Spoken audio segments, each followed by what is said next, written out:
Selamat pagi kepada para pendengar yang ada di Indonesia saat ini, dan selamat malam kepada para pendengar yang ada di Amerika. Saat ini saya akan membawakan webinar yang diberi judul Raising a New Generation of Indonesian Financiers. Webinar ini merupakan satu dari banyak seri webinar yang ditawarkan oleh Surya University. Jadi seri webinar ini diberikan dengan cuma-cuma, dan ini merupakan satu upaya dari Surya University untuk mencerdaskan bangsa dan untuk memberikan sedikit pengenalan mengenai apa yang kami lakukan di Surya University. Sebelum saya mulai webinar saya, perkenankan saya untuk memberikan kesempatan jikalau Anda punya pertanyaan ketika saya memberikan webinar ini, silakan langsung dikirim pertanyaannya ke link yang di webinar di Surya University. Nanti saya akan jawab semua pertanyaan Anda, ya. Oke, mari kita mulai. Jadi saat ini nama saya, bukan saat ini, dulu juga sama sih sebenarnya. Nama saya Chandra Cahyadi, dan saat ini saya berdomisili di Amerika, dan saya menjadi profesor di dalam bidang finance di Eastern Illinois University di Illinois. Juga saat ini saya menjabat sebagai direktur dari Cyber. Cyber ini adalah The Surya Institute for Applied Business Research. Jadi ini adalah satu lembaga research yang tergabung di dalam Surya University. Dan lembaga kami mengerjakan begitu banyak hal, baik research akademia ataupun research komersial. Dan kami mengerjakan banyak hal di dalam bidang corporate finance, investments, financial engineering, risk management. Kami mengerjakan international finance, macroeconomic analysis, dan begitu banyak empirical finance topics yang lainnya. Oke, mari kita mulai dengan slide yang pertama. Mari kita bahas mengenai what is finance. Finance, by the way, sebelum saya mulai, finance itu di-pronounce-nya, cara kita ngomongnya finance, bukan finance. Di Indonesia banyak orang bilang finance, itu salah, itu finance, ya. Jadi finance atau keuangan itu adalah study yang mempelajari bagaimana kita bisa mengoptimalkan pengalokasian kapital. Kenapa kita harus belajar ini? Karena kita mau memaksimalkan value, ya. Value ini mau misalnya value dari perusahaan atau value dari investasi kita pribadi. Yang menjadi poin di sini tetap sama. Kita mau maksimalkan ini karena capital yang kita dapatkan, uang yang kita dapatkan, itu tidak didapatkan dengan cuma-cuma, tidak didapatkan dengan gampang. Jadi kita perlu belajar bagaimana kita bisa mengembangkan uang yang ada kita punya, uang yang perusahaan kita punya, supaya kita bisa optimal, ya. Terus pertanyaan berikutnya itu adalah, apakah finance itu sama, Pak, dengan ekonomi? Jawabannya itu ada dua, ya dan tidak. Ini gampang-gampang susah. Jadi finance dan ekonomi bisa dikatakan agak sama. Karena memang finance dan ekonomi banyak memakai konsep-konsep yang sama. Jadi dalam finance kita memakai konsep supply and demand, kita memakai utility curve, kita pakai misalnya risk aversionness, kita pakai misalnya business cycle, banyak konsep-konsep ekonomi yang kita pakai di dalam dunia finance, ya. Cuma kalau kita katakan finance sama dengan ekonomi, ya tidak juga. Kenapa? Karena finance ini merupakan ilmu yang masih baru, mungkin sekitar 70 tahun umurnya. Dibandingkan dengan ekonomi yang mungkin sudah ada itu sejak zaman Aristoteles. Aristoteles itu sekitar zaman tahun 384 sampai 322 before Christ. Jadi sudah begitu lama sekali, ya. Begitu lama sekali ekonomi itu sudah ada. Prinsip dari ekonomi itu sudah ada. Nah, jadi finance itu sangat mudah, masih umurnya sangat begitu mudah relatif dibandingkan dengan ekonomi.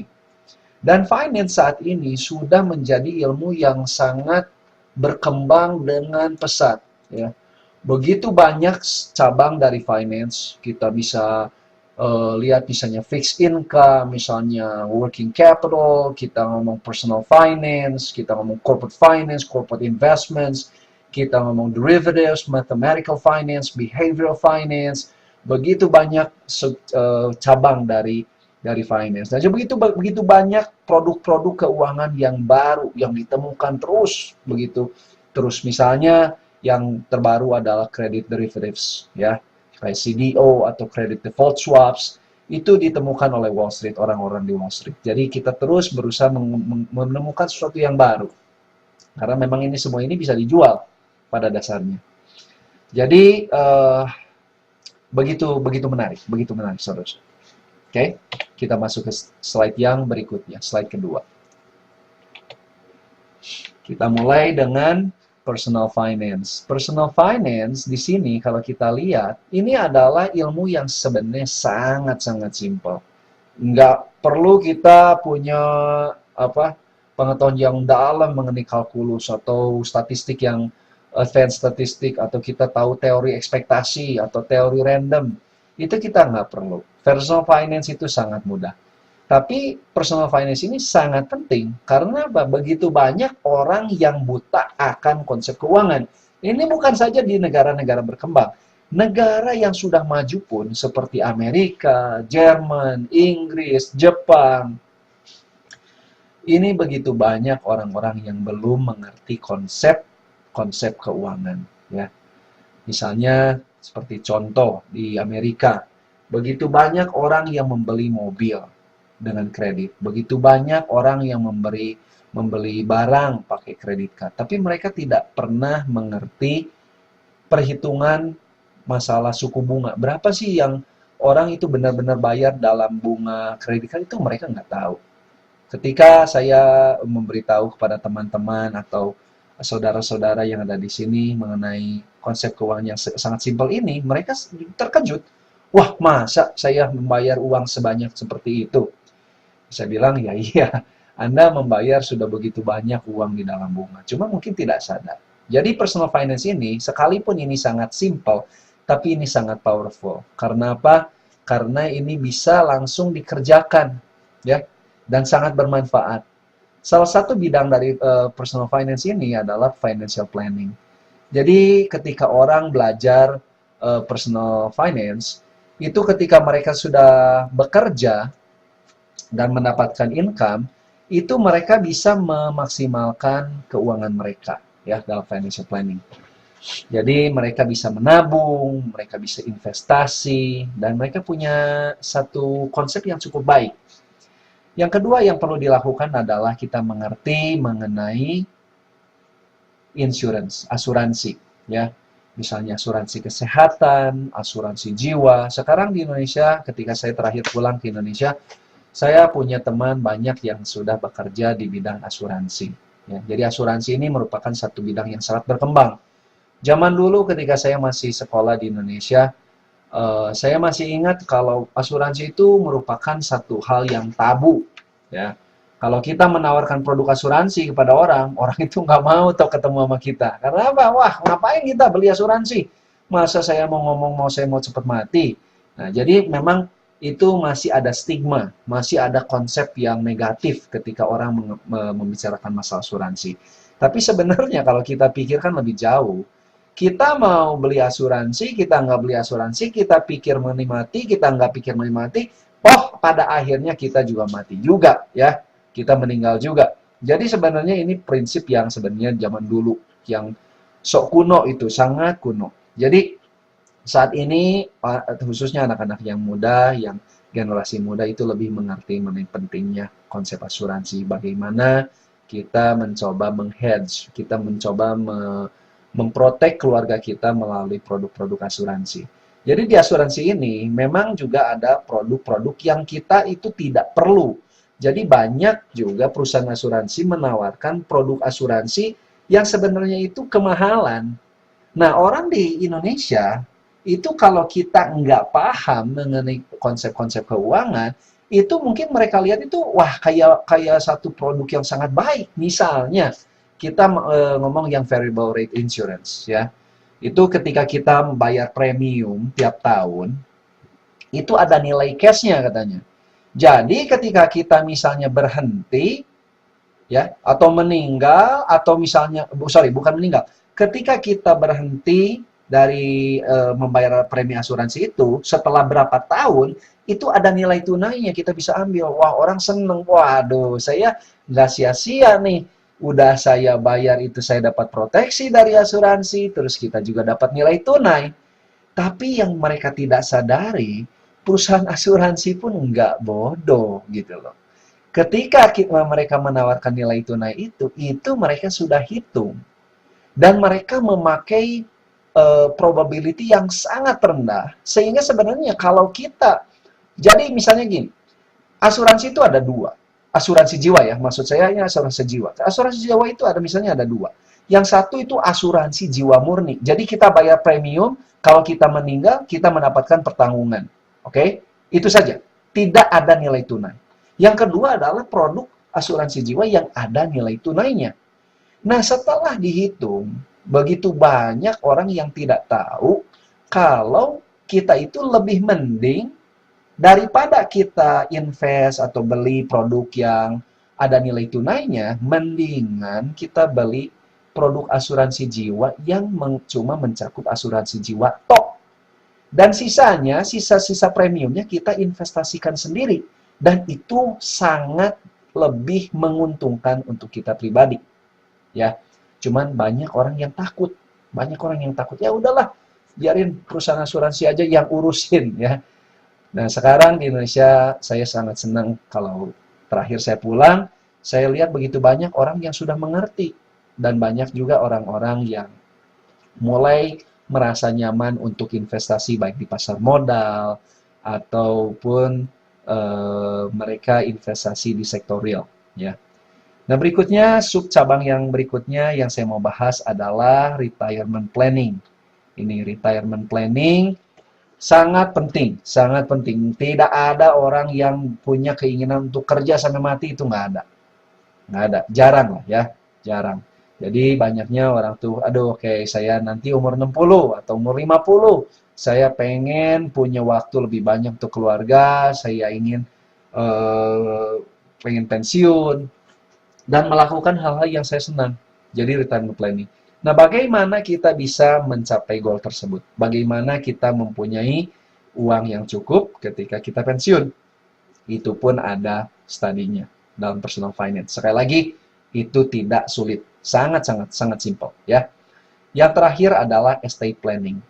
Mungkin ini tidak terlalu relevan di Indonesia karena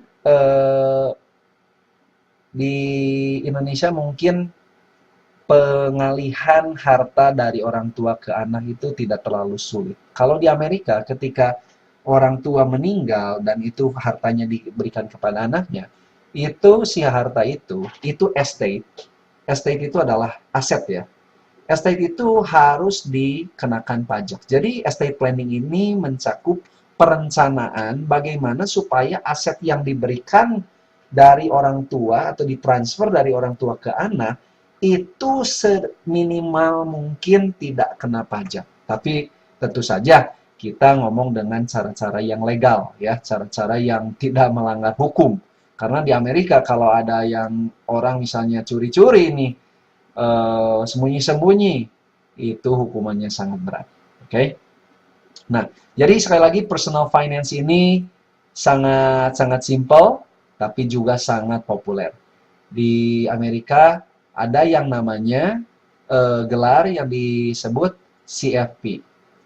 Jadi CFP ini adalah Certified Financial Planner. Di Indonesia pun saat ini sudah mulai berkembang. Jadi saya senang kalau juga banyak teman-teman yang mulai belajar CFP dan mulai berusaha berkarir di dunia personal finance ini. Jadi CFP ini salah satu opportunity untuk Anda sekalian. Yang kedua, ini adalah corporate finance. Ya, corporate finance itu apa? Ya, balik lagi pada yang tadi, yang di slide pertama. Kita mencoba memaksimalkan nilai dari perusahaan. Bagaimana kita bisa memaksimalkan nilai dari perusahaan? Misalnya, Anda setelah nanti lulus ya, lulus dari kuliah, mulai bekerja. Misalnya Anda bekerja di dalam dunia keuangan, Anda menjadi CFO misalnya, ya, atau menjadi treasurer, atau Anda menjadi controller misalnya. Di dalam nanti Anda bekerja, Anda akan berhadapan dengan begitu banyak keputusan. Anda harus mengambil keputusan dalam banyak hal yang akan membawa dampak kepada kesejahteraan dari perusahaan itu. Misalnya Anda harus memutuskan keputusan dalam bidang capital budgeting. Ya, capital budgeting apa sih? Capital budgeting itu sebenarnya adalah cara kita spend uang. Sama dengan kita budgeting diri pribadi, ya kita punya uang 1 juta, gimana nih supaya uang 1 juta itu nggak habis dalam waktu 5 hari. Makanya kalau anak kos zaman dulu, kalau misalnya tanggal muda, mereka baru dapat transfer uang dari orang tua itu, waduh senang sekali bisa banyak baru belanja, bisa pergi ke nonton, bisa makan. Kalau misalnya nanti udah tanggal tua tuh, mereka harus pinjam uang sama teman ya, atau misalnya mereka ya udah deh, karena saya uangnya udah habis, sekarang saya nggak ngapa-ngapain, saya cuma di kos saja makan super mie sambil nonton TV, kasihan deh ya. Nah itu capital budgeting. Jadi bagaimana kita ngebudget uang yang kita punya. Nah ini sama juga dengan konsepnya dengan capital budgeting di level perusahaan. Jadi setelah perusahaan mendapatkan uang baik dalam penjualan saham atau peminjaman uang dari bank, mereka harus bikin satu budget. Bagaimana mereka spend uang itu dengan bijaksana, ya. Jangan sampai uang itu habis. Jadi mereka harus capital budgeting. Kita belajar bagaimana cara memilih project-project yang menguntungkan. Nanti di dalam capital budgeting ini kita belajar konsep-konsep misalnya seperti NPV, ya. NPV itu net present value. Bagaimana kita memutuskan proyek yang sangat menguntungkan. Kita belajar mengenai konsep IRR, Internal Rate of Return. Kita belajar Profitability Index. Kita belajar misalnya mengenai MIRR, Modified Internal Rate of Return. Jadi kita belajar teknik-teknik untuk menganalisa proyek, mana proyek yang menguntungkan, mana proyek yang kurang menguntungkan. Nah itu yang dinamakan capital budgeting. Yang berikutnya adalah capital structure. Capital structure itu adalah bagaimana kita belajar memutuskan berapa persen kita pakai uang hutang atau berapa persen kita pakai uang yang didapatkan dari penjualan saham. Jadi ini sangat menarik. Kebetulan dulu pertama saya masuk ke program doktor, saya belajar fokus saya di capital structure. Jadi capital structure belajar kita gimana sih memaksimalkan value dari perusahaan, ya. Berapa banyak kita harus pakai utang misalnya. Dan yang menarik ini, utang, memang ini satu hal yang kayaknya tuh kayak buah si malakama. Itu kalau kita ambil itu ada masalah. Kita nggak ambil itu juga ada masalah. Gimana sih masalahnya? Seperti apa? Kalau kita nggak pakai utang, misalnya kita pakai contoh itu Apple, ya. Mungkin Anda tahu, atau mungkin Anda nggak tahu, Apple itu sampai berapa lama yang kemudian, mungkin saat ini pun tetap sama, mereka itu tidak memakai hutang sama sekali. Tidak pakai hutang sama sekali. Apakah itu hal yang baik? Well, jawabannya yes or no. Ya, balik lagi kayak tadi, yes or no. Kenapa itu baik? Ya karena kalau mereka nggak pinjam hutang, mereka nggak usah dikenalikan oleh para peminjam hutang. Kalau kita pinjam uang orang sama orang, kalau kita nggak bayar, kan kita yang didikte sama orang lain. Misalnya kayak Indonesia zaman dulu, waktu kita Krismon. Mungkin kalau Anda ingat, tahun 98, itu ketika kita Krismon, itu Indonesia disetir oleh negara-negara donor. Karena kita pinjam uang dari mereka. Kita nggak bisa independen. Karena mau nggak mau, kita pinjam uang dari mereka. Selama kita pinjam uang dari orang lain yang akan mengambil kebijaksanaan. Dan kita tidak bisa banyak memberi masukan. Itu kerugian dari pemakaian hutang. Juga pemakaian hutang itu bisa berdampak buruk karena menciptakan satu stres bagi perusahaan. Ya, kalau kita nggak bisa bayar, wah itu repot tuh. Tapi keuntungan dari capital structure itu adalah perusahaan bisa meminimalkan pembayaran pajak karena bunga dari hutang yang kita pinjam itu tidak terkenakan pajak. Berikutnya adalah dividend policy. Dividend policy itu ketika kita mengadakan surat hutang, itu ada perusahaan yang memilih untuk memberikan dividen, ya, pembayaran dividen. Jadi dividend policy ini pun sangat-sangat menarik. Karena apa? Karena dividend policy ini bisa dikatakan sebagai signal dari perusahaan untuk para pemegang saham. Memberikan sinyal apakah perusahaan ini sedang dalam kondisi baik atau kondisi buruk. Berikutnya adalah corporate governance di sini. Jadi corporate governance ini sangat populer saat ini. Sangat populer. Kenapa? Banyak penyalahgunaan, banyak CEO-CEO perusahaan, baik di Indonesia, ataupun di Amerika, atau di negara-negara lain, banyak CEO-CEO yang menyalahgunakan power mereka, atau posisi mereka. Ya. Jadi bagaimana sih kita memakai atau kita bisa mempunyai satu sistem corporate governance yang baik, yang bisa memaksimalkan value dari perusahaan. Ini pun satu bidang yang sangat-sangat menarik, sangat luar biasa menarik ya. Ini saya pun senang, dan salah satu riset saya pun saat ini topiknya adalah corporate governance. Yang berikutnya adalah working capital management. Working capital management ini sebenarnya sangat-sangat singkat. Ya, working capital management ini adalah bagaimana kita mengelola short-term asset dengan short-term liability. Jadi short-term asset, short-term liability ini adalah bagaimana kita mengelola cash, mengelola inventory, mengelola utang jangka pendek, mengelola utang jangka panjang, itu yang kita kerjakan di working capital management ini. Ya, jadi working capital management ini satu bidang juga yang sangat menarik. Karena kalau kita tidak bisa mengelola working capital management dengan baik, ini kita juga harus declare for bankruptcy juga. Berikutnya, investment. Nah, ini nih. Ini adalah satu bidang yang sering diidentikan oleh orang dengan finance. Kalau saya ngomong misalnya ada orang tanya, kamu belajar apa sih? Dulu waktu sekolah saya bilang finance. Oh, cara bikin uang ya? Saya bilang iya. Supaya gampang ya, saya bilang iya. Karena memang finance itu sangat diasosiasikan dengan cara bikin uang katanya. Oke. Nah, investment ini satu bidang yang sangat menarik. Kenapa? Karena ini sangat populer, sangat praktikal. Tapi beda dengan personal finance, investment ini sangat kompleks. Karena apa? Kita deal dengan ketidakpastian. Jadi kita harus belajar ilmu-ilmu lain yang sangat kompleks juga. Misalnya kita dalam menentukan harga saham misalnya. Harga saham sekarang misalnya kita harus belajar mengenai psikologi, ya, psikologi. Kita harus belajar mengenai statistik. Kita harus belajar mengenai advanced calculus, ya. Karena semua ini kita berhadapan dengan penentuan nilai aset yang itu jauh dari kepastian, jadi banyak ketidakpastiannya. Jadi ini sangat menarik investment. Ya, di sini misalnya kita juga akan belajar mengenai asset valuation. Bagaimana kita menentukan harga saham atau menentukan harga ini, misalnya surat utang ya, misalnya ORI.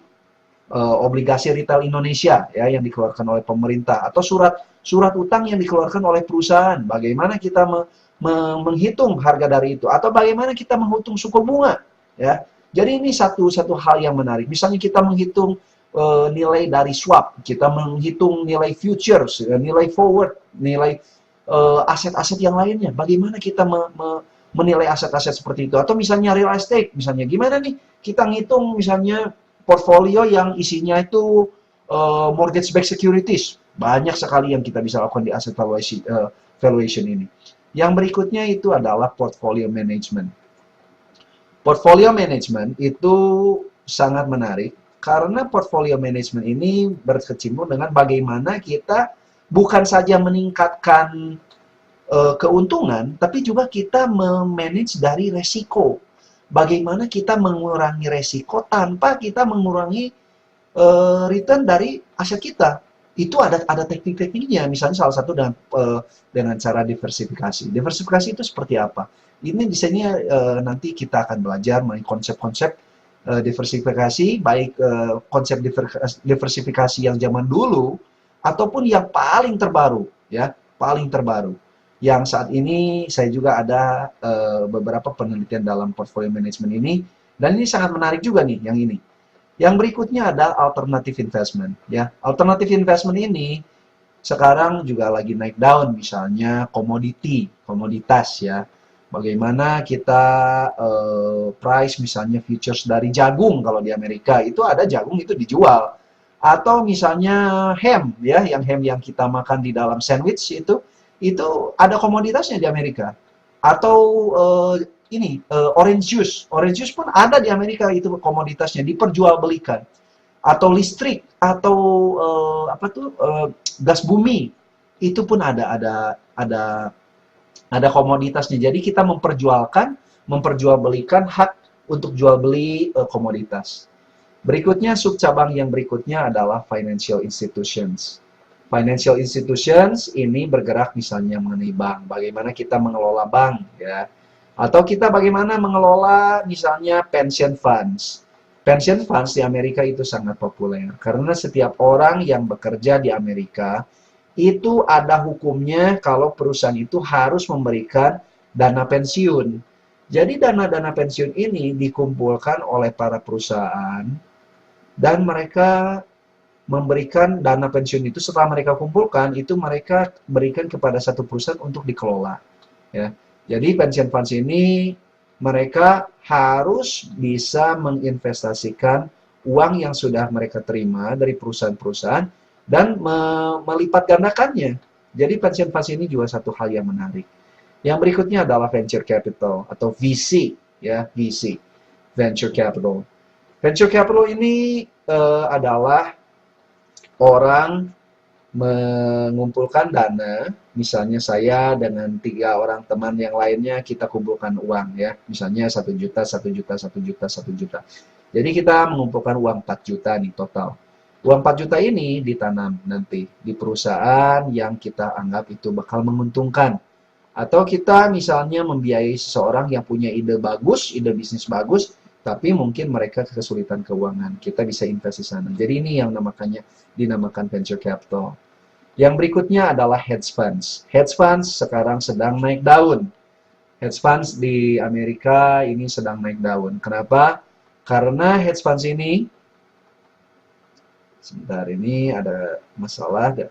Hedge funds ini, mereka sejarah dari hedge funds ini, walaupun ini masih baru, tapi mereka return yang mereka dapatkan ini sangat tinggi. Karena mereka nggak punya strategi nih. Bisa isinya sistem kungfunya ini udah kungfu yang kelas ini ya, kelas Jet Li punya ini nih. Udah nggak ada aturannya nih, udah nggak diatur. Jadi oleh pemerintah pun nggak ada aturannya kalau hedge funds. Jadi mereka mau ngapain, yang penting dapat uang itu bisa mereka. Yang terakhir adalah private equity.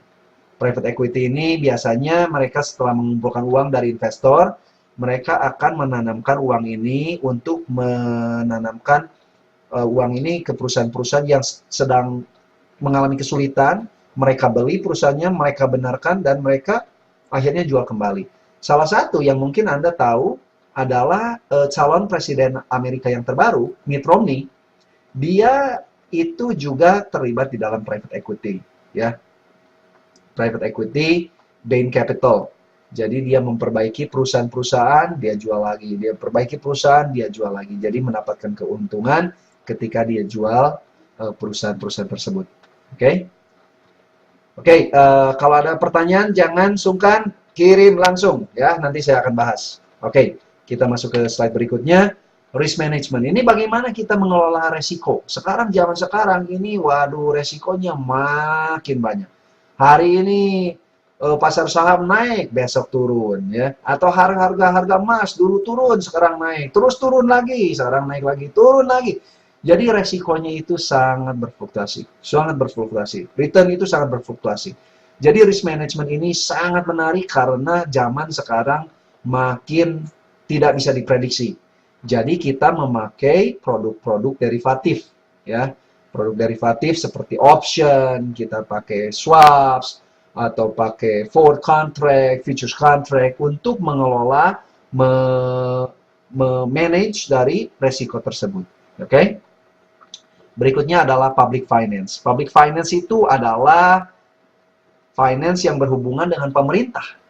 Apa sih yang namanya sovereign wealth funds? Sovereign wealth funds ini adalah dana-dana yang dimiliki oleh pemerintah. Misalnya pemerintah Singapura, Temasek, ya.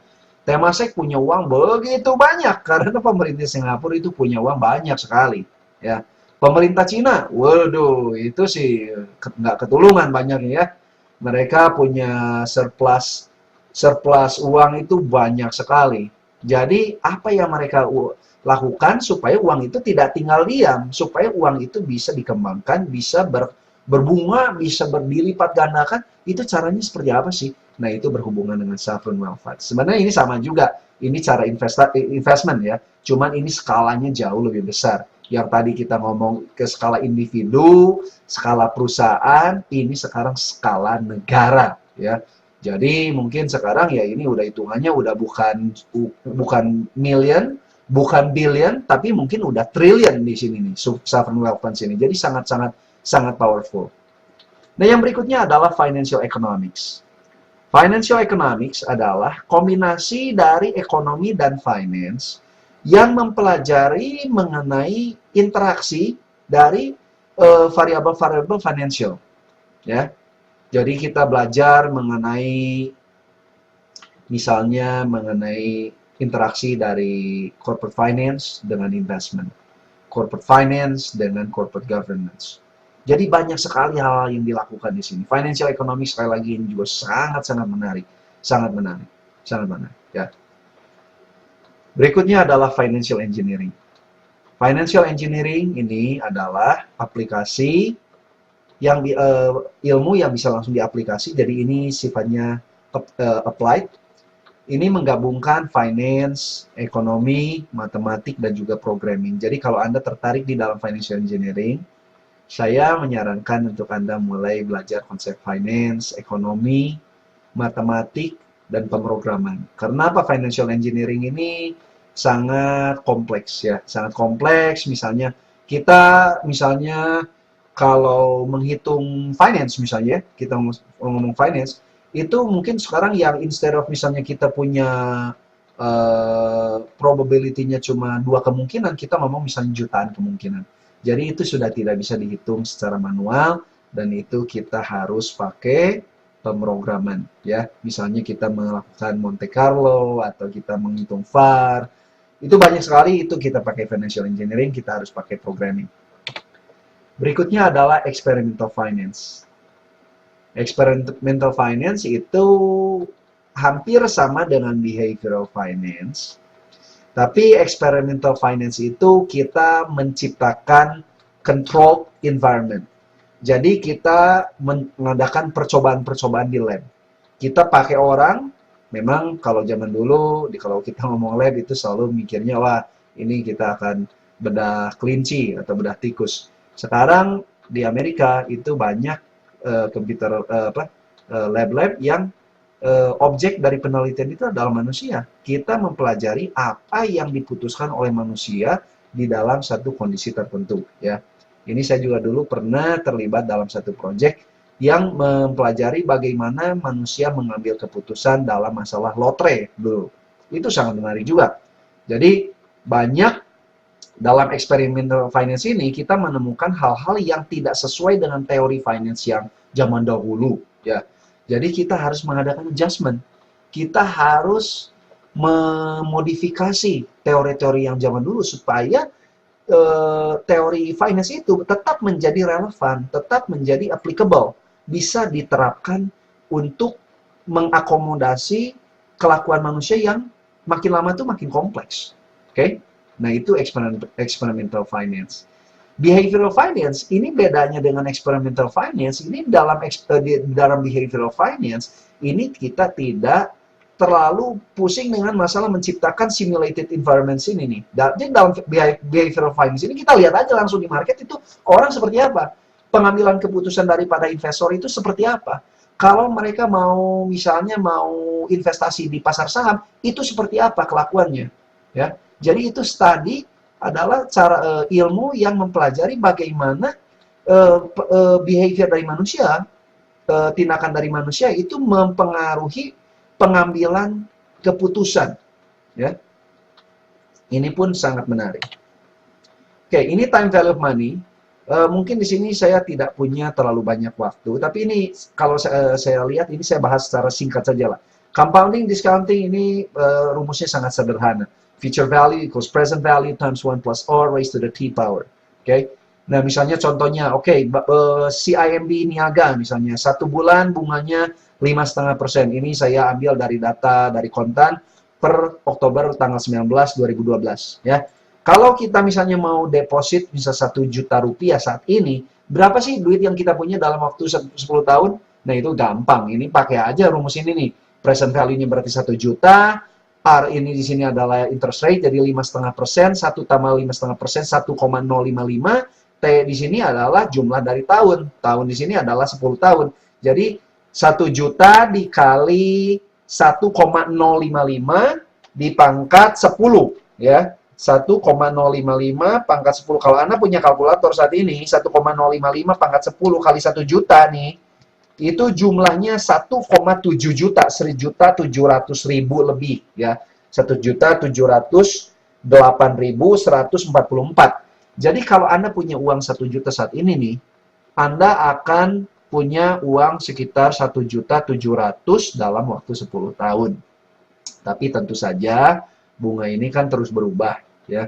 Jadi ini kita punya asumsi kalau bunganya tidak berubah. Terus 1 juta, 1 juta. Jadi tiap 1 bulan depositonya di roll over. Dan kita di sini anggaplah sekarang nggak ada pajak, ya. Memang itu mustahil.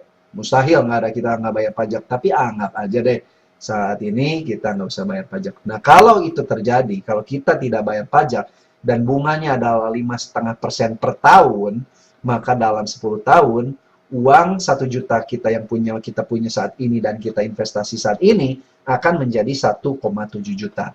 Dan kita juga sama, ini kita akan memakai rumus yang sama, tapi dalam hal ini kita mau punya uang 100 juta dalam 20 tahun. Jadi 100 juta ini bukan present value, ini adalah future value. Jadi future value-nya kita tahu, R-nya kita tahu 5,5, T-nya sekarang T-nya ini jadi 5, jadi bukan 10 tahun, jadi 20 tahun. Karena ini soal yang baru nih, ya. Kita bisa hitung present value-nya.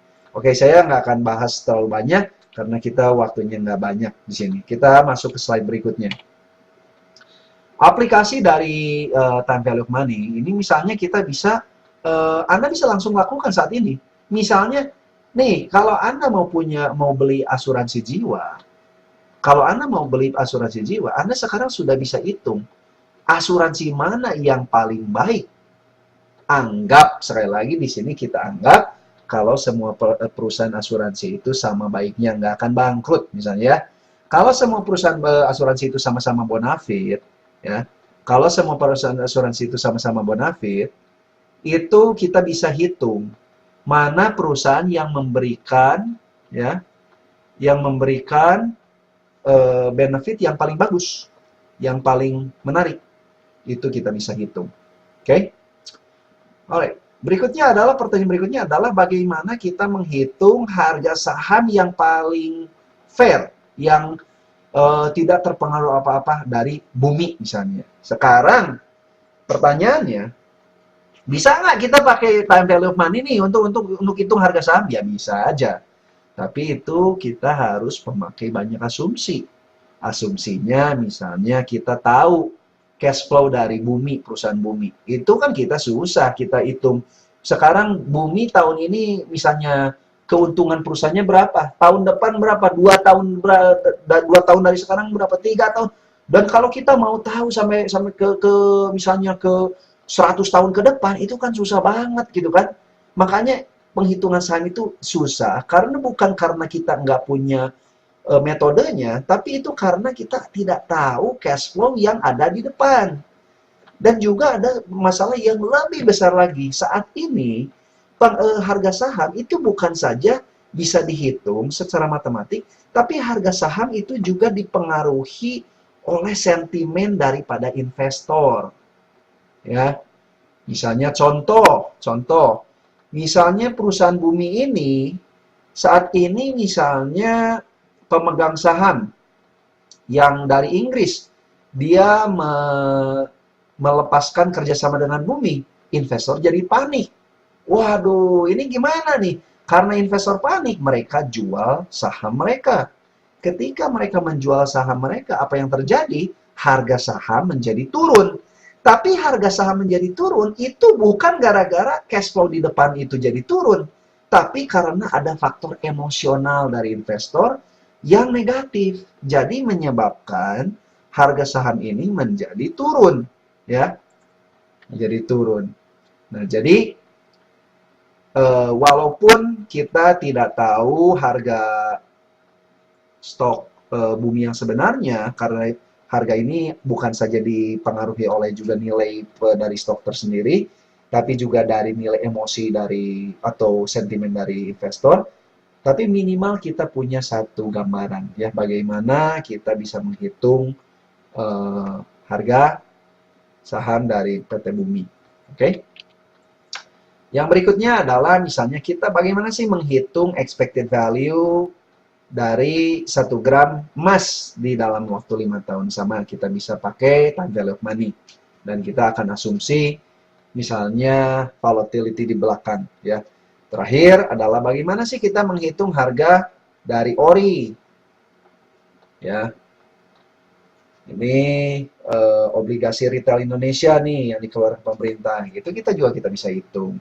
Berapa bunga per tahun, berapa misalnya nilai dari pokoknya, dan akhirnya kita bisa hitung dengan time value of money juga. Oke. Next slide. Sekarang kita ngomong yang lebih agak susah nih, lebih agak susah. Kalau tadi kita ngomong yang simpel-simpel dulu ya. Saya takutnya kalau kita ngomong langsung yang susah, waduh nanti pada kabur semua nih, webinar saya nggak laku. Jadi saya mulai yang gampang-gampang dulu. Oke, dengan time value money, dengan yang beli motor, kartu kredit, asuransi. Nah, tapi sekarang random interesting stuff ya. Random interesting stuff di sini. Interesting juga advance. Jadi agak susah nih. Susah dikit. Ini adalah kalau kita lihat di sini, ini adalah diagram dari harga rumah yang dijual di Amerika, ya. Harga rumah yang dijual di Amerika, median harga rumah di Amerika, dan ini sumbernya dari Fed, ya. Fed ini adalah Federal Reserve Economic Data. Jadi ini adalah BI-nya Amerika nih, BI-nya Amerika. Jadi data yang dikeluarkan sama mereka. Kita bisa lihat di sini, saudara-saudara, kalau kalau harga rumah itu naik terus sampai sekitar 2007-an lah di sini ya. 2007 itu naik terus. Yang tadinya 120.000 jadi 260.000. Nah, pertanyaannya di sini, apakah 260.000 ini naik banyak bener nih ya, lebih dari 100% kenaikan. Kenapa ini bisa naik segini banyak? Apakah harga-harga bahan bangunan itu menjadi naik? Oh, bukan. Sama seperti sekarang ada di Hong Kong. Sekarang harga properti di Hong Kong itu luar biasa mahal karena naiknya nggak kagok ya, nggak tanggung-tanggung. Kenapa ini bisa terjadi seperti ini? Nah, di sini setelah tahun 2007 ini crash. Ini crash dari sana sampai turun dari 260.000 ke 200.000. Jadi penurunannya itu 60.000 dibagi 260.000. Jadi itu turunnya sekitar 23%. Waduh, banyak bener ya. Kalau kita itu 23% itu mungkin dalam waktu setahun 2 tahun. Kalau kita punya uang 260.000 itu sekitar 2,6 miliar lah. Kalau turun jadi 2 miliar, wah mungkin kita jantung nih. Dalam waktu 2 tahun, kita hilang uang 600 juta. Walah, walah ini orang. Tapi kalau misalnya kita kebenaran kita belum punya uang, atau belum punya rumah, pas kita beli di sini, wah, kita untung bener ya. Apalagi sekarang kita naik lagi. Waktu itu saya beli pas di sini. Pas tahun 2007, pas mahal-mahalnya. Ya. Jadi sekarang saya ya lagi kehilangan uang nih. Tapi nggak apa-apa. Sekarang saya udah naik lagi nih. Dan investasi yang lain juga baik sekali. Oke, slide berikutnya. Jadi ketika tadi kita ngomong masalah rumah, ini kenapa sih? Apa yang saya mau ngomong di sini adalah di sini tuh nanti kita akan bahas apa sih yang menyebabkan terjadinya krisis ekonomi di Amerika ya, yang disebabkan oleh subprime mortgage. Kita akan bahas nanti. Di sini kita interesting stuff yang lainnya adalah masalah bond. Kalau kita lihat, ini adalah hubungan antara yield di sini. Yield itu adalah pendapatan, rate. Di sini adalah price. Ini price.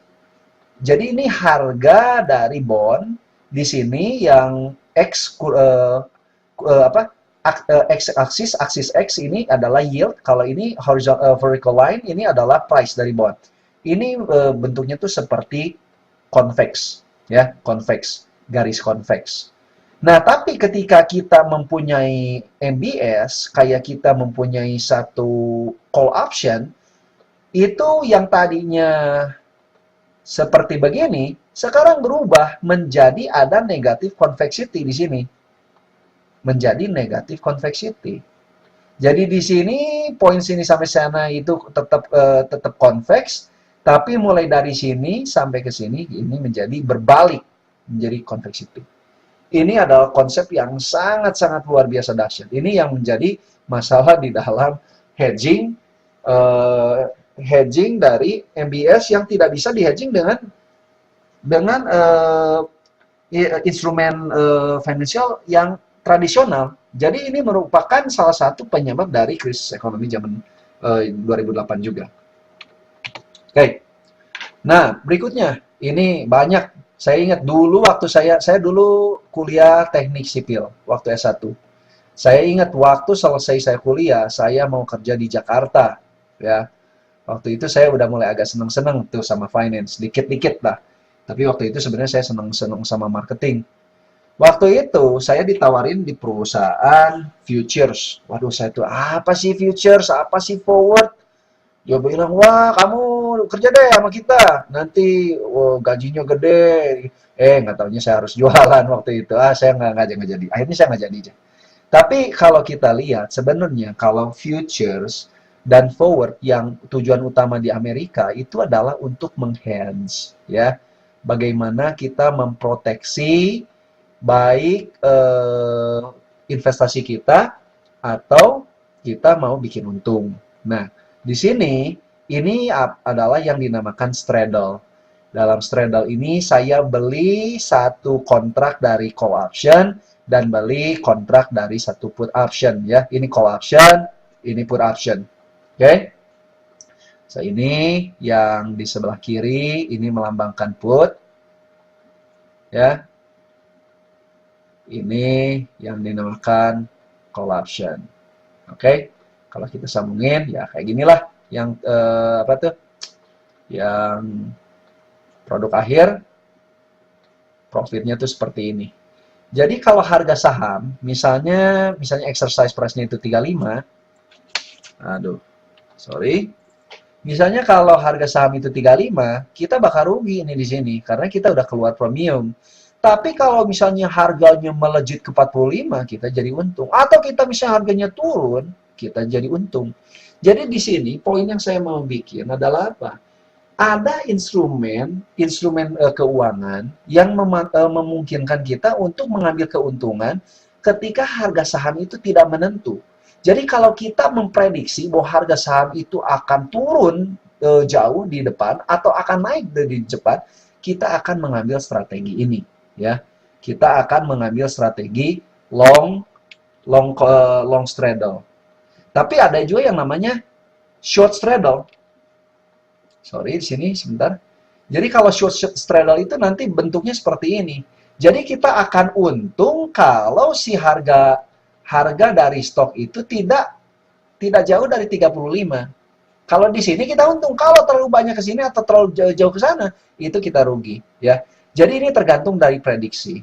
Tergantung dari prediksi. Kalau kita memprediksi bahwa harga saham akan naik jauh atau turun jauh, kita akan pakai long straddle. Kalau kita asumsi bahwa harga saham tidak akan pergi kemana-mana, itu kita pakai short straddle, ya.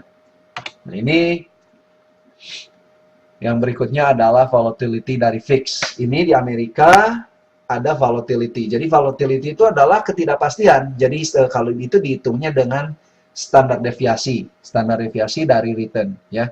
Ini naik turun dan kita bisa lihat makin sekarang ini kita makin volatile. Jadi market itu sekarang makin volatile, jauh lebih volatile jadi dari zaman dulu, ya.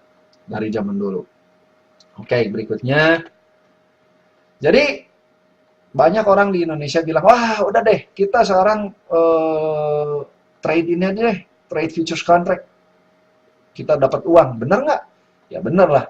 Itu sama benernya dengan kita bisa dapat banyak uang kalau kita judi di Makau.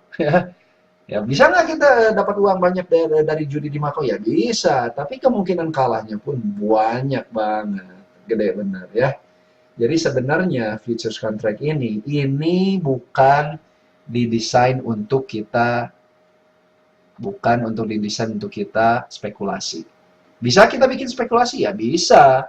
Namanya juga orang, kita mau bikin spekulasi di dalam bidang apapun juga bisa. Kita bahkan jangankan yang kayak futures contract kayak gini, sepak bola pun bisa dijadikan spekulasi kalau orang mau, ya. Kalau zaman dulu saya nonton Persib sama PSMS tuh. Waktu zaman Ponirin, Sobur, ya, Ajat Sudrajat, mungkin Anda sekalian tidak kenal sama mereka, tahunya mungkin Bambang Pamungkas sekarang, ya. Tapi zaman dulu itu apapun juga bisa dibikin judi, bikin duit. Tapi ini contoh yang sangat terkenal itu misalnya salah satunya Metal-Gesellschaft, ini di Jerman nih. Jadi mereka menjual forward contract, ya. Menjual forward contract supaya konsumen mereka bisa membeli komoditas dengan harga pasti. Nah, Metal-Gesellschaft itu ketika mereka menjual forward contract, mereka mendapatkan premium. Nah, premium ini mereka menjadi sumber income bagi mereka. Tapi mereka juga tidak sembarangan. Ketika mereka punya posisi seperti ini, mereka juga mau memproteksi, melindungi posisi mereka. Jadi mereka membeli futures contract di sini. Dan yang terjadi itu akhirnya harga dari minyak itu turun dan mereka rugi, ya, dari futures contract karena tiap hari itu secara daily settlement. Nah, Warren Buffett tahun 2001 mengatakan apa? Kalau orang berenang telanjang itu nggak akan ketahuan kalau ombaknya nggak lagi surut. Kalau ombaknya lagi gede nih, kita nggak kelihatan kita berenang pakai celana renang atau kita telanjang, itu kita nggak kelihatan. Tapi kamu akan menemukan siapa yang berenang telanjang kalau si ombak menjadi surut, ya, karena ketika surut ketahuan. Jadi artinya apa? Orang bisa pakai utang, ya, bisa pakai kayak futures itu utang toh. Itu utang karena namanya juga derivatif. Derivatif itu utang. Kita pakai uangnya sedikit untuk menghasilkan profit yang banyak. Itu kita bisa untung. It's okay kalau posisinya lagi bagus. Tapi kalau posisinya lagi kebenaran lagi nggak bagus, itu kita bisa sampai jebol, ya. Ini Metal-Gesellschaft ini satu perusahaan besar nih di Jerman nih, jebol ini. Jadi jangankan kita yang sekarang capitalnya mungkin terbatas, ya. Metal-Gesellschaft itu jauh lebih gede dari kita. Mereka pun, dan banyak orang-orang pintar yang kerja di mereka. Jadi bukannya mereka nggak ngerti nih, mereka jago orang-orangnya. Tapi karena mereka kebetulan lagi tidak beruntung, ya jebol. Makanya saya menyarankan jangan sekali-kali terjebak untuk dengan godaan. Oke, kita main saham atau kita main, karena memang saham dan produk-produk keuangan ini bukan untuk trading jangka pendek. Kalau untuk jangka panjang saya sangat setuju karena memang kita bisa build wealth dengan responsible investing, ya. Terus Bear Stearns nih. Bear Stearns ini, wala, ini raksasa nih di Amerika nih. Ini raksasa di Amerika nih. Bear Stearns ya. Ini juga mereka jebol. Hanya dalam waktu 72 jam itu mereka jebol. Karena apa? Bukan kurang orang pinter, bukan kurang duit. Mereka duitnya banyak bener. Orang pinternya banyak berjibun. Komputernya super komputer. Semuanya mereka punya. Tapi kenapa mereka jebol? Karena mereka tidak beruntung. Ya, ada selalu faktor-faktor yang tidak kita perhitungkan. Oke? Keynes dulu berkata apa? Kita mungkin modeling kita bagus. Kita penghitungan kita bagus. Tapi itu asumsinya apa? Kalau market normal. Tapi si Keynes bilang apa? Market itu bisa nggak normal. Lebih lama daripada kamu punya uang. Jadi kalau kita misalnya sekarang market normalnya nggak normalnya itu 2 bulan, sedangkan kita cuma bisa tahan dua hari, ya kita keburu bangkrut duluan sebelum kita bisa memetik bunga ya. Nah, jadi ini juga sangat bahaya. Jadi dalam prinsipnya memakai instrumen yang pakai uang, pakai utang nih, itu sangat resiko, sangat risky ya. Sangat risky. Memang kalau kita kebenaran untung, ini uang profit kita sangat tinggi, tapi kalau kita lagi tidak beruntung, ya, kalau kita tidak beruntung, loss yang kita punya itu pun sangat luar biasa banyak sekali, ya. Jadi saya minta jangan melakukan hal seperti itu. Belajar dari pengalaman. Dan juga Lehman Brothers ini yang terbaru juga bangkrut karena proses derivatif juga. Oke, saya ini cuma punya waktu 3,5 menit. Saya akan ngebut nih di sini ya. Ini behavioral finance ini yang kita bilang bagaimana kita mempelajari behavior manusia untuk menghasilkan pengambilan keputusan yang maksimal ya. Jadi ada banyak orang yang sebenarnya secara teori sebenarnya orang tuh mestinya risk averse, jadi takut ngambil resiko. Tapi akhirnya tuh bukan ngambil manusia tidak berlaku seperti itu dalam kenyataannya, dalam prakteknya itu manusia itu takut rugi, bukan takut ngambil resiko tapi takut rugi. Jadi dengan pakai loss aversion ini teori-teori finance itu banyak yang tidak berlaku. Jadi kita harus memodifikasi. Nah, salah satu riset saya juga adalah bagaimana kita mengakomodasi fenomena yang kita lihat di dalam praktek ke dalam supaya kita bisa mengakomodasi teori yang ada ya. Misalnya salah satunya juga ini kenapa Facebook kemarin ya ketika di IPO tidak lama kemudian itu jatuh sehingga Mark Zuckerberg itu dalam dalam waktu berapa lama setelah di IPO itu uangnya hilang setengahnya tuh ya, walaupun dia tetap kaya tapi itu ruginya sangat besar ya. Jadi ini behavioral finance ini sangat menarik dan sangat istilahnya sangat tidak bisa diprediksi. Ini nih di sini. Sekarang ini yang hardcore nih, yang susah nih ya. Gimana kita bikin modeling untuk stock price dan interest rate. Kita bisa pakai geometric Brownian motion, ini salah satu dari fisika. Kita pakai stochastic process yang memakai stochastic differential equation ya, stochastic differential equation. Nah, di sini yang paling gampangnya nih seperti kayak gini deh.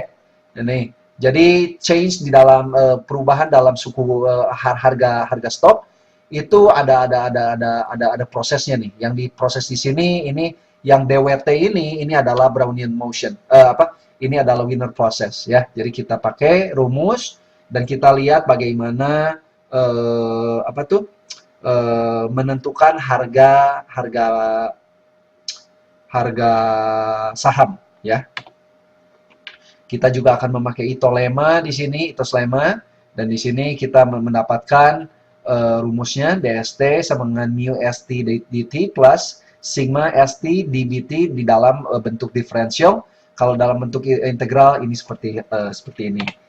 Ini adalah satu profesor dari UCLA, dia sangat luar biasa. Dia mendapatkan medali Nobel. Memang tidak ada Nobel di fisika, tapi itu dia mendapatkan Fields Medal ya. Fields Medal itu setara dengan kayak medali hadiah Nobel. Dia Terence Tao ini sangat jenius. Ini sangat terkenal dengan partial differential equation, combinatorics, harmonic analysis, dan dia sering disebut Mozart in Math. Jadi Anda sekalian tidak perlu sehebat Profesor Tao ini ya untuk bisa sukses dalam finance yang tadi, yang mathematical finance. Tapi begitu banyak konsep yang saat ini Anda harus belajar. Kalkulus, ya, Anda harus belajar statistik, probability, misalnya belajar ekspektasi, banyak misalnya combinatorics. Jadi hal-hal Anda banyak belajar. Dan saya saat ini mengencourage supaya Anda itu makin belajar, makin bagus lah ya, makin rajin. Saya dulu waktu SMA tuh kurang rajin nih, mestinya saya mesti lebih rajin lagi. Jangan tiru kesalahan saya, oke? Nah, jadi di sini, oke, ini saya yang balik lagi lah, udah saya lewat aja di sini. Yang berikutnya adalah executive compensation. Bagaimana executive compensation itu berhubungan dengan agency problem ya. Bagaimana kita meminimalisasikan agency problem yang ada antara manajer dengan pemegang saham di sini. Oke. Nah, terus yang mau saya bahas berikutnya adalah risk management. Itu punya options, futures, forward, swaps, FRA. Bagaimana kita penghitungan ini, bagaimana cara pakainya, bagaimana semua ini bisa dipakai untuk memanage perusahaan kita dan menghasilkan value yang sangat baik. Terus kita pakai value at risk di sini VAR ya, atau Monte Carlo simulation in a normal world ya. Bagaimana kita cara mendesain cara pemodelan manajemen risiko yang lebih baik. Dalam misalnya kita ngomong misalnya topik yang lain adalah bagaimana kita menghitung volatility, misalnya standar deviasi atau variance ya. Kita punya ARCH-E model, GARS-11 atau ELMA atau risk matrix. Jadi begitu banyak modeling yang kita bisa pakai di sini. Walaupun semua modeling yang ada itu semua juga ada kelemahan. Jadi tugas kita ini bagaimana kita mengembangkan model-model yang baru yang bisa menangkap fenomena-fenomena yang ada. Karena setiap tempat itu berbeda-beda, punya karakteristik masing-masing. Amerika dengan Indonesia berbeda. Makanya kenapa saya mendirikan cyber ini, karena memang di sini begitu banyak peluang yang ada untuk kita bikin satu modeling yang sesuai dengan pasar di Indonesia. Bukan saja bukan di Amerika. Jadi saya nggak mau pakai modal yang bekerja di Amerika, yang cocok di Amerika, karena model-model tersebut mungkin tidak bisa cocok dipakai di Indonesia. Jadi saya mau bikin sesuatu yang baru, ya, yang sesuai dengan kondisi pasar di Indonesia. Oke, akhirnya saya ngebut. Sorry nih, yang bagian belakang ini saya ngebut, karena begitu banyak sekali. Dan kalau kita bahas ini seperti yang saya bilang tadi, ini baru sedikit dari begitu banyak cabang yang ada di finance. Jadi kalau Anda punya komentar atau Anda punya pertanyaan, silahkan hubungi saya, ya. Silahkan hubungi saya di email ini, ya, cyber@gmail.com. Ini adalah email sementara yang akan kita pakai. Jadi silakan Anda hubungi saya di email ini. Dan kalau misalnya Anda saat ini sudah hampir selesai kuliah ya, S1 ya, atau S2 dan Anda punya interest, punya ketertarikan di dalam bidang finance, silahkan kirimkan CV Anda ke email yang kedua. Jangan salah nih ya. Yang pertama, yang kedua, pertama kalau ada pertanyaan, yang kedua ini kalau Anda mau cari kerja nih. Tapi saya cuma mencari kandidat-kandidat yang bagus ya. Jadi itu juga semoga bisa memberikan satu semangat, satu dorongan untuk Anda belajar yang lebih baik.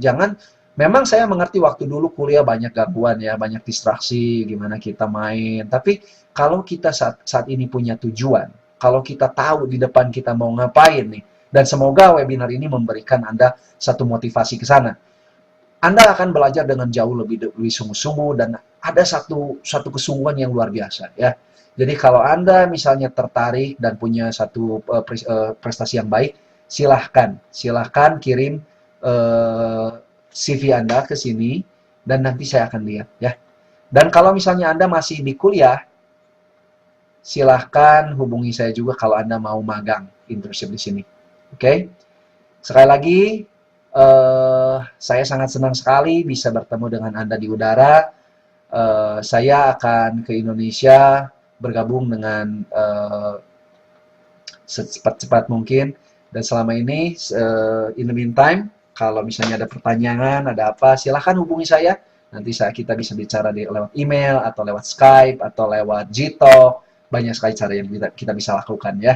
Jadi terima kasih Anda sudah menghadiri webinar yang saya bawakan, yang dipersembahkan oleh Cyber dan juga Surya University. Semoga Anda bisa tertarik dengan dunia keuangan, dunia finance, dan juga mendapatkan manfaat dari presentasi ini. Oke, segitu dulu. Terima kasih dan salam sejahtera selalu.